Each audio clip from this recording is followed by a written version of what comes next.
जय जय श्री राधे श्याम निताई गौर हरि बोल। समस्त संत वैष्णवों के चरणों में दंडवत प्रणाम। आज हम लीलावली नामक ग्रंथ से एक लीला का आस्वादन करेंगे जिसका नाम है श्री रूप मंजरी।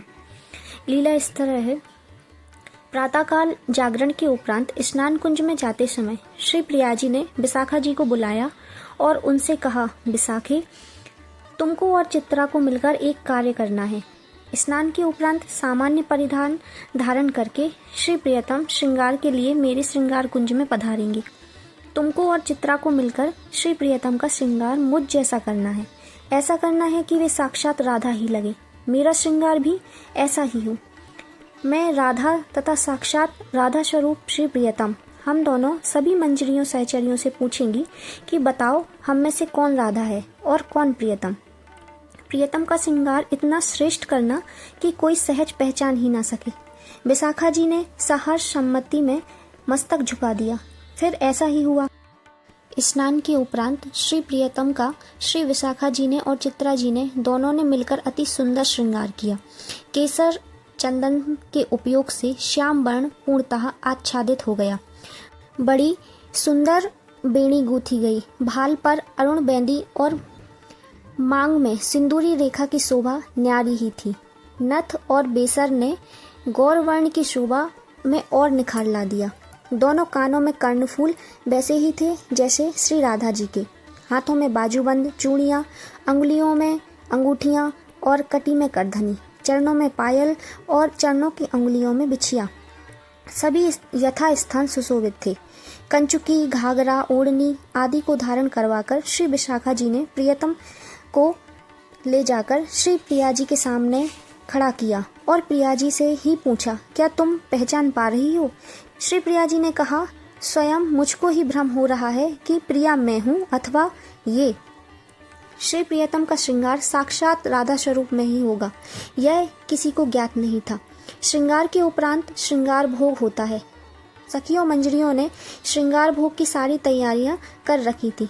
श्री युगल रसिक श्रृंगार कुंज से भोग कुंज में पधारते ही श्री विशाखा जी ने सभी से कहा, आज श्रृंगार भोग तो बाद में होगा, पहले यह पहचान करना है कि इन युगल रसिकों में से कौन प्रिया है और कौन प्रियतम। नख सिख श्रृंगार में पूर्णता एक रूपता थी, कहीं भी किंचित अंतर नहीं था।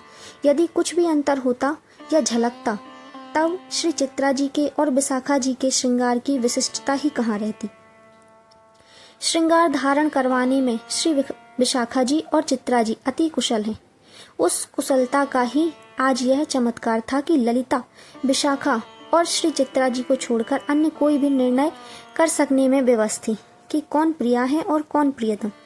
एक एक के समीप श्री युगल रसिक जाते हैं पर कोई भी सही निर्णय नहीं दे पा रहे। जब मंजरियों से पूछा गया तब मंजरियां कहने लगी, जब हमारी अग्रगण्या सखियां ही बतला सकने में विवश हैं, फिर हमारा महत्व और अस्तित्व ही भला क्या।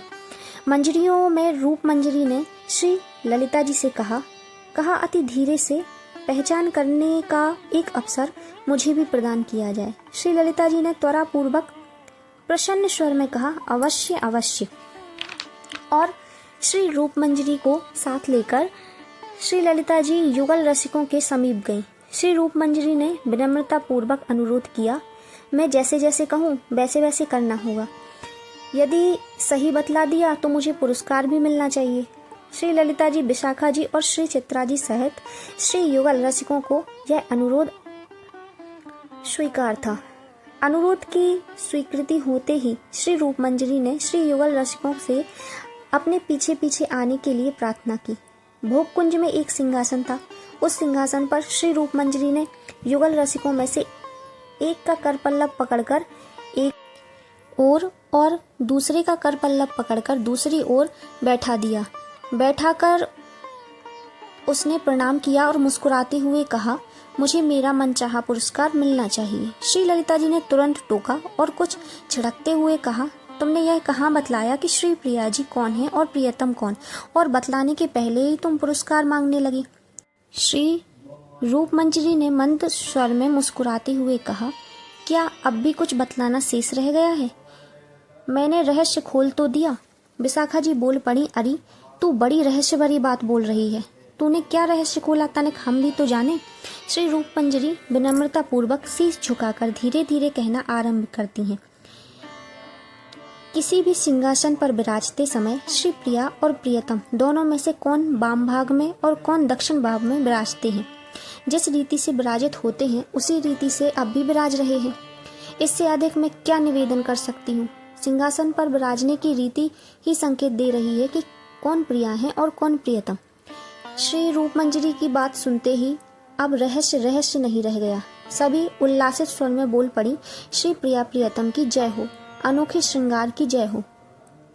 अब श्री ललिता जी ने रूप मंजरी को छाती से लगा लिया, उनके भाल का चुंबन किया और आह्लादित होकर साधु साधु कहने लगी। फिर श्री रूप मंजरी से पूछा, तुमने कैसे पहचान किया कि इन युगल रसिकों में से कौन प्रिया है और कौन प्रियतम। श्री रूप मंजरी ने मंद मंद कहना आरंभ किया।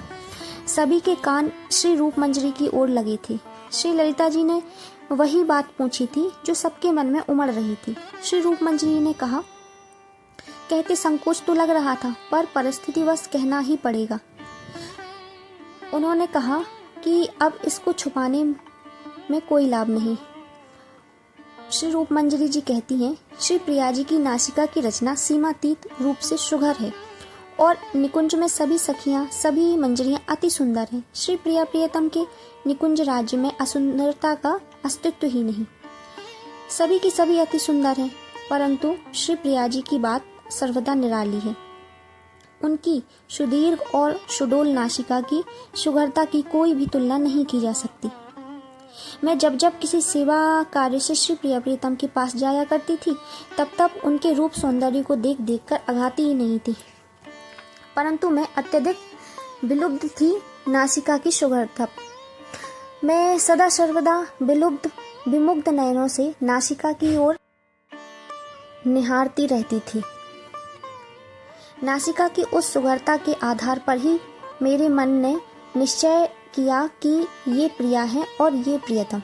इतना कहते कहते श्री रूप मंजरी ने प्रिया प्रियतम के युगल चरणों में वंदन किया। सखियों मंजरियों में फुसफुसाहट होने लगी कि इस रूप ने ही सही रूप की पहचान की। श्री प्रिया प्रियतम भी श्री रूप मंजरी की बात सुन रहे थे। प्रथम तो यह तथ्य कि उसने सही पहचान कर ली और दूसरी यह कि वह श्री प्रिया जी की उन्मुक्त प्रशंसा कर रही है। अतः श्री प्रियतम श्री रूप मंजरी पर रीझ गए और बोले, रूपे आज की विजयश्री तेरे भाग में रही, बोल तुझे क्या पुरस्कार दिया जाए। श्री रूप मंजरी ने करबद्ध होकर यह विनती की कि आप युगल यदि मुझ अकंचना पर प्रसन्न हैं तो यही मेरी कामना है कि यह निकुंज रस इसी प्रकार छल छल कल कल पल पल बहता रहे, निर्वधि आनंद आप्लावित करता रहे। सखियों मंजरियों के कंठ कंठ से साधु साधु का स्वर फूट पड़ा। साधुवाद के स्वर से भोग कुंज गुंजित हो उठा। अधरों से साधु साधु मैं भी बोल रही थी और मन ही मन श्री रूप मंजरी की जय जयकार मना रही थी, उन पर बलिहारी जा रही थी। जय जय श्री राधेश्याम। निताई गौर हरि बोल। समस्त संत वैष्णवों के चरणों में दंडवत प्रणाम।